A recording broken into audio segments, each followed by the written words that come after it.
Minnesota Vikings, they get a much-needed win over the Detroit Lions at Detroit. Final score 27-9. The Vikings now have a record going into Week 17 of 8-6-1 before they go against their final showdown against the Chicago Bears at US Bank Stadium. This is Realistic Randy of the Mediokr Best Sports Podcast. Thank you for tuning in. And before we get started in the reaction of the game and the review of the game, some notes to take away from it.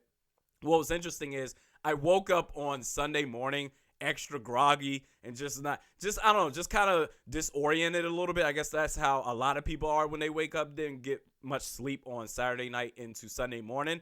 And I woke up, and the first thing, it was like 9:30 when I woke up Pacific time. So out on the West Coast, the game started at 10 a.m. It's great. You wake up on the West Coast, it's football all day, and it's fun. Instead of the East Coast, I grew up in the East Coast, and you got to wait a couple of hours and whatever, do some grocery shopping, and then it's football. It's kind of a drag. But anyway, I love West Coast football. Woke up at 9:30, about half hour before the games were supposed to start. And someone on Twitter tweeted me. They tweeted me a screenshot of Tom Pelissero. I woke up, and this was the very first thing I saw from Tom Pelissero's Twitter account. Vikings wide receiver Laquon Treadwell is likely to be a healthy scratch today, per sources. That creates a spot for undrafted rookie Chad Beebe, who could play a big role today against the Lions. I'll explain in minutes on NFL Network. Now, Chad Beebe, he didn't really have any effect on the game whatsoever, but the main thing that stuck out was Laquon Treadwell is likely to be a healthy scratch. And immediately, again, I'm disoriented. I'm still trying to figure out my life. What the hell is going on right now? That's the first thing I see. And I'm like, is this real life? Am I drunk? What the hell is going on? They actually decided to scratch Laquon Treadwell. I mean, at this point, it's like, I'm glad that they're not carrying this on to end the season with, because in my eyes, and I've been saying it all along, I've been saying this about Laquon Treadwell for almost 2 years now, that he's not a good wide receiver in the NFL. I'd be shocked after next season, because he's under contract. He can't do anything about it unless some team is stupid enough to trade for him. After his contract is up, I'd be very surprised to see if he gets another shot on an active NFL roster. I think if anything, he'll get another shot on the practice squad somewhere else. But I was very surprised to see that. So I was like, okay, this is great. Now Aldrick Robinson, he didn't do much of anything. I don't even think he caught a pass in that game. But what makes it happen, what makes it good for the Vikings, is that when Laquon Treadwell off of the field, now you got to take everybody into account. You can't just go 10 on 11. You can't just take one guy for granted and say, let's focus our best personnel defensively on these guys, Stephon Diggs, Kyle Rudolph, Adam Thielen. Now everybody is a legitimate threat. And hopefully that continues on into Week 17 and hopefully into the playoffs. So I was very surprised to see that. Going into the Detroit Lions game, what was interesting is it started off I was just really irritated the way it started off. Their first 4 possessions, they netted 4 yards. 3 and out in their first 4 possessions, 4 yards total in those 4 possessions. And at that point, after those 4 possessions, the Lions were up 9-0. Okay, so you gave up, I believe, 3 field goals, 9-0 against the Detroit Lions. You're down 0-9 against the Detroit Lions. And it was just like, you needed a spark. And I was just saying to myself, I was like, oh, here we go. The Vikings, you control your own destiny. Of course, whenever that happens, whenever it's time, hey, all you got to do is win and you're good. And what's crazy, what's really infuriating about this team sometimes is that it's like with the Vikings, this is like a unique situation to them. It's like when you can control your own destiny, they always fall apart. It's like there's too much pressure.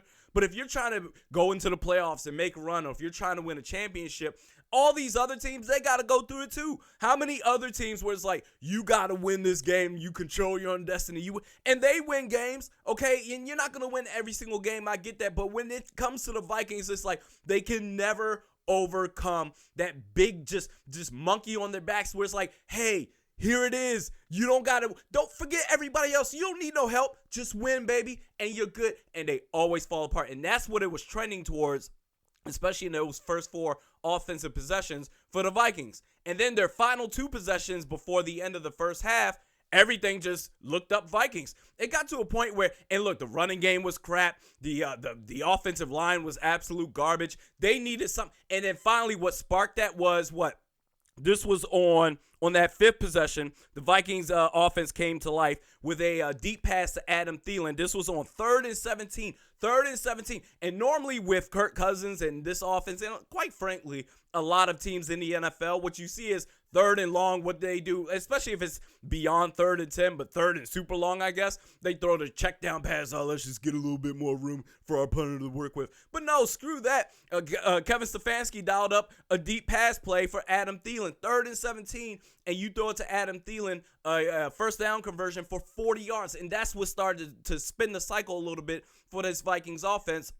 That eventually set up the touchdown pass to Stephon Diggs. And what that made me think of a little bit was Case Keenum. For as much as I say that I love Kirk Cousins and I'm glad that we have him over Case Keenum, and that's not to say that I'm just denigrating Case Keenum. I always said he was just the beneficiary of a great offensive play caller and a great supporting cast around him on the offense. But what made Case Keenum really special was there was a lot of times that he just ad-lib plays where it's like, screw it, I got Stephon Diggs and Adam Thielen. The pass rush is coming and things are falling apart. I'm just going to throw it up to him. And it's like with Kirk Cousins, you want to see that more. And I don't know if that was John DeFilippo holding him back or, again, you're the $84 million quarterback. You should say screw it and make some plays your damn selves. But Kevin Stefanski, you got to give him credit for that. And even Kirk Cousins, too, for dialing that up. When things are just falling apart and you're getting 4 freaking yards total combined in your first 4 possessions, 3 and out after 3 and out after 3 and out after 3 and out,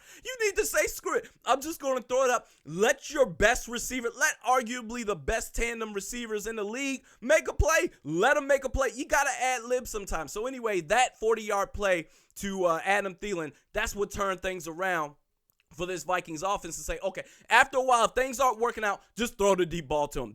Eventually they're going to make a play. So anyway, and then after that final possession for the Minnesota Vikings, it's funny because this was on, let me go through this real quick. This was on 2nd and 19. Okay, 2nd and 19, okay? Clock is winding down, 12 seconds left. 2nd and 19, okay, at the Minnesota 39. Kirk Cousins throws a pass to Kyle Rudolph, short middle, gained 17 yards. And I was just sitting there saying to myself, I was like, okay, get out of bounds. And he had a brain fart where he was kind of moving, but he just didn't know what to do. So instead of going out of bounds, he hesitated for a little bit and then just kind of stood in place and then kept going straight up. And then that kept running the clock down to where then the Minnesota Vikings, they luckily got a timeout called. Luckily, they got a timeout called with 2 seconds left. And then the play happened right before the end of the first half. Hail Mary. Yeah, he's 6'4". Cousins is trying to get it to the end zone. The Hail Mary from Cousins. It's caught! It's Kyle Rudolph for the Viking touchdown! You know what's crazy about that Hail Mary play, man? A couple of things that I'm going to take away from that. Kyle Rudolph made that play look so easy. And I said this on Facebook and Twitter that the way he caught the ball, it wasn't even like he caught a miraculous reception. He was coming down with a rebound. And then I had to look at it a couple of more times because normally with a Hail Mary play like that, and I think they even had, what's his name, Kenny Galladay in there, you know, like even when the Vikings a couple of years ago or back in the late 90s, early 2000s, with plays like that to end a quarter or to end a half, whatever, they would have Randy Moss back there. A lot of times teams will throw their best receivers out there. All right, just catch the ball, see what happens. They had Kenny Galladay out there. And normally with those types of plays, you usually see the defense just, they're jumping around and you kind of juggle around it. And then the offensive player, if they are going to come up with it, they got to fight for the reception, rip it out somebody's hands, or it bounces around a couple of times in a lucky fall. The Detroit Lions posed no threat on that whatsoever. There was no resistance. It's almost like Kyle Rudolph just had a clear lane just to catch a ball. Beautifully thrown ball by Kirk Cousins. 3rd down and 2 with 2 seconds left. Beautifully thrown ball by Kirk Cousins. And it was like there was no resistance. I was thinking to myself, where are the Detroit Lions defensive backs? Why aren't they jumping? This dude just basically just came down with a rebound easy streak. That was crazy. That turned the whole momentum around for the Vikings. And it was like, okay, it's like, oh, they're going to screw this up again. You can control your own destiny, and they're going to screw this up. And then finally, Kyle Rudolph, he made a play. So kudos to Kevin Stefanski. Kudos to Kirk Cousins. Kyle Rudolph had his career best game. Stephon Diggs, he didn't really do much. He had that outside of that touchdown play. And by the way, he dropped the pass early on, I think in that first possession. And I think that was like his first actual drop, like wide open drop that he's had all year. Coming prior to that, and I could be wrong, but prior to this game, all of his catches that he had, he basically caught all of it. I don't know how many receptions he had, but he had it all without an actual drop, as far as like a non-contested type drop. So that was really kind of just goofy how it worked out. But for the rest of the game, they kind of kept the Lions in it a lot more than I would have liked to have seen, because it was 14-9 going into the second half. And at one point they were up 17-9. They were up 17-9 for a minute before they ultimately scored another touchdown. Where was that? Another touchdown. This was with let's see. Goodness, where is this at?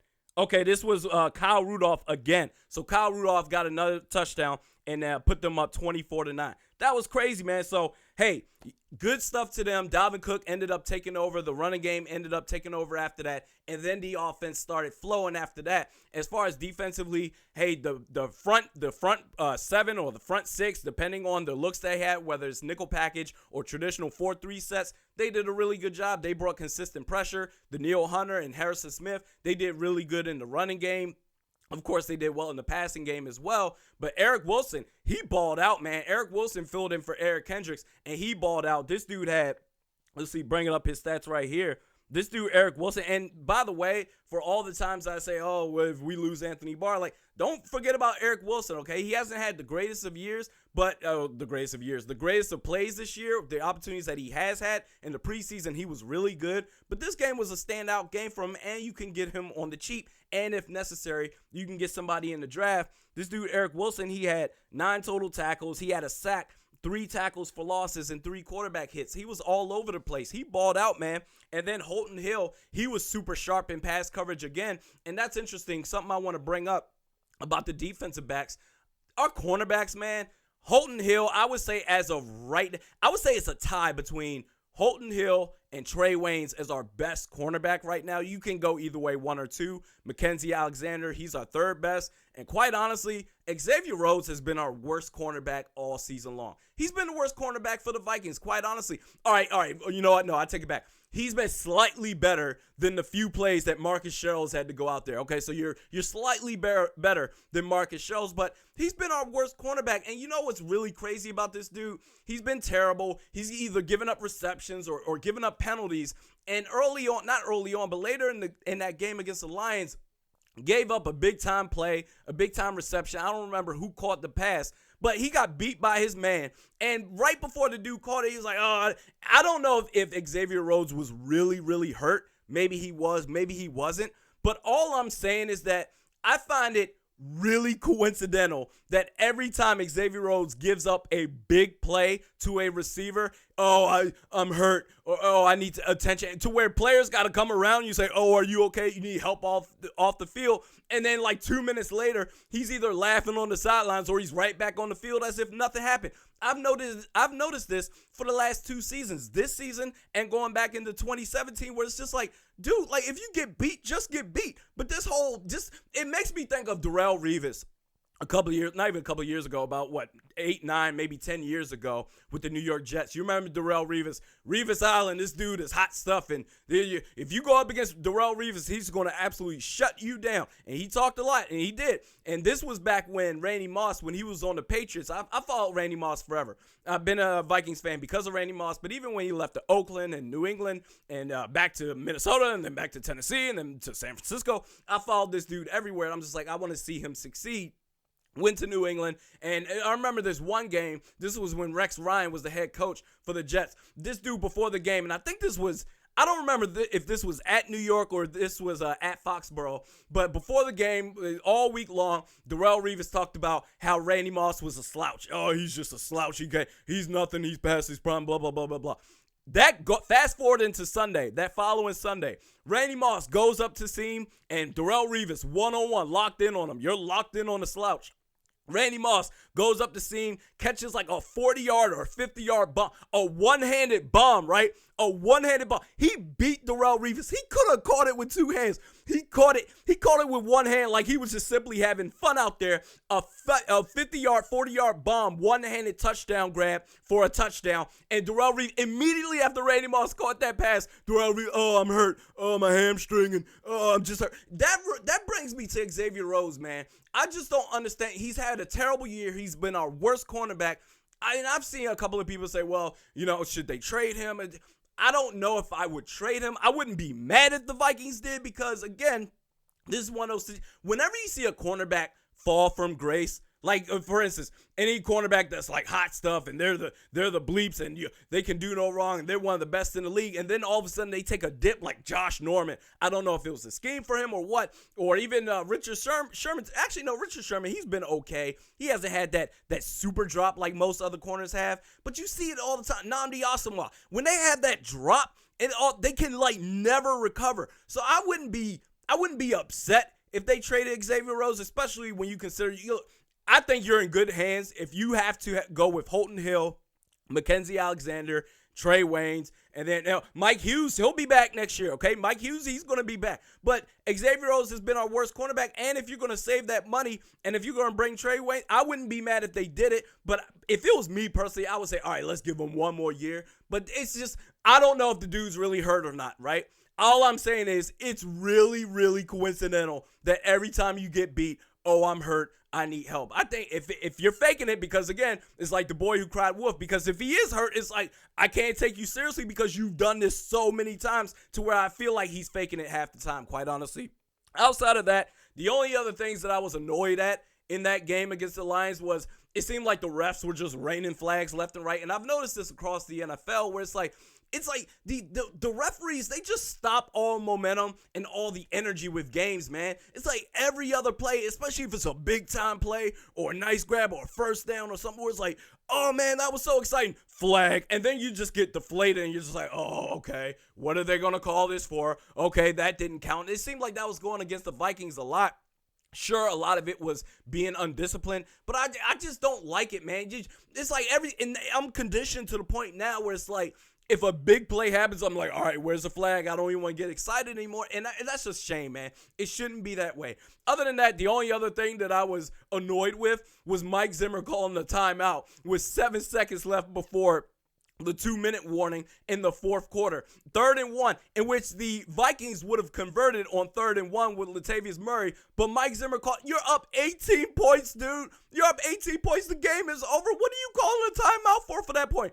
Anyway, they called a timeout. They tried to run the ball again, if I'm not mistaken.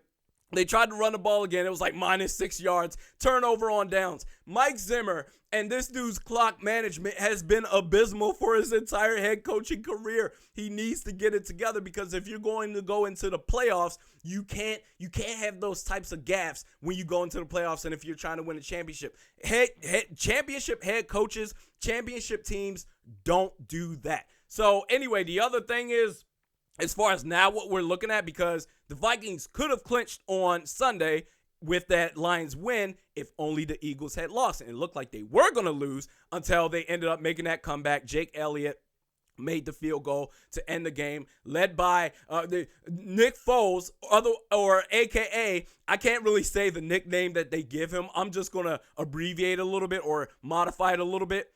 Big Richard Nick. Okay, so Big Richard Nick led the comeback, and the Eagles, they ended up winning that game against the Houston Texans. They won, and this was at Philly too, 32-30. Okay, so they did some good stuff. And real quick, I'm not going to really try to dissect the Eagles or anything like that, but what's interesting is I think for the Eagles, they're at the point now where you have to at least consider, I'm not saying you have to do this, you have to consider moving forward with Nick Foles as your franchise quarterback. Think about how Nick Foles and Doug Peterson are a match made in heaven as far as quarterback to head coach. Carson Wentz goes down again. He's probably going to be out for the rest of the year. And the offense is clicking for the Eagles all of a sudden, whereas with Carson Wentz, it was kind of struggling. They were kind of getting by, and now they look like a scary team to deal with. And then I looked at the schedule Because now, again, the Vikings, they control their own destiny. They're going up against the Chicago Bears next week. As far as my prediction for that right now, the Vikings against the Bears, if they win, they're going to the playoffs. But as far as if you're asking me to predict right now, I got to be honest, I'm not comfortable. I'm not comfortable at all. I need some time to digest this and think about it a little bit more. There's so many things that go on through my head because Chicago Bears, their defense is great. But hey, the Vikings, their defense will create some opportunities too. So it's like, okay, which offense can survive the most? Mitch Trubisky or Kirk Cousins? I don't know. But then the other factor is, it's the Vikings. Again, when it comes down to you need to win, this is it. You need, just forget needing help or this team needs to lose. Win and you're in. They always fall apart. But anyway, I'm not going to make a prediction right now. And I'm not trying to build this up on Saturday's podcast or find out the master prediction on Saturday's podcast and the mediocre at best with realistic rating. I'm not trying to do that. I just legitimately need time because I don't want to be too emotional on this right now. But going into next Sunday, the Vikings, if they win, they're going to the playoffs. Now, if they lose and the Eagles win, if I'm not mistaken, the Eagles go to the playoffs. That tie against Green Bay may really come back to bite the Vikings in the ass. If you had Kai Forbath, you would have won, and you wouldn't be 8-6-1. You'd be 9-6 right now. And then I would presumably you would clinch the playoffs by now, winning against the Detroit Lions. But if the Vikings lose against the Bears and the Eagles win, the Eagles are in the playoffs. And I looked at the score. I was like, all right, who are the Eagles playing? Because again, all right, fine. If we need help, we need help. But again, if you're a championship contending team, or if you're a for real team, if you're hot stuff, you need to go out there and win. Other teams, they go through the same thing too. Okay, that doesn't mean they necessarily fall apart. They put forth a good effort. And quite honestly, I know we're on this emotional high right now because they beat the Lions and they beat the Dolphins.